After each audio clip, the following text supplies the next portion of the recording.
पॅलाडियो एक कसं आहे सर, लक्झरी सेगमेंटमध्ये येतं आपलं. लक्झरीज येण्यामुळे ते लोकॅलिटी पण तसंच असते आपली, आजूबाजूची लोकॅलिटी, ते आमचं लेकरं बाळांसाठी ते जे हे असतात सगळे, थोडं पॅलाडियो सेगमेंट थोडं हे. आता आधी होतं आमचं पोर्शिया वगैरे होतं. पोर्शियाच्या खाली आणि पॅलाडियोच्या मधले सेगमेंट आलं ना, PX3 म्हणून. ते थोडं लक्झरियस अम्युनिटीज, स्पॅनिश थीम वगैरे दिलेलं आहे. ते सगळं चांगलं आवडलेलं आहे आपल्याला. डेन्सिटी वगैरे एकदम चांगली आहे. म्हणजे मोर डेन्सिटी नाही आहे. 4-4.5 एकरचा प्रोजेक्ट आहे. फक्त त्याच्यामध्ये 500-550 फॅमिलीज आहे. म्हणजे आम्हाला जे जसं जगायचं आहे तसं आपण आरामसे जगू शकतो.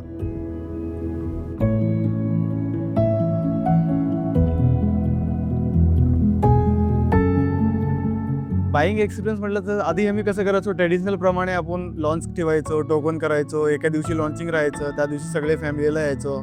आता विचिनचं असं म्हणलं की एक स्टेप हायर जायचं म्हणून आपल्याला काय केलं, तर लॉन्चिंग सगळं ऑनलाईन झालं.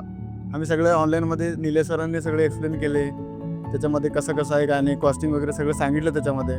त्याच्यानंतर आम्ही काय झालं, शॉर्टलिस्ट केलं, कॉस्टिंग वगैरे चांगलं आवडली आपल्याला.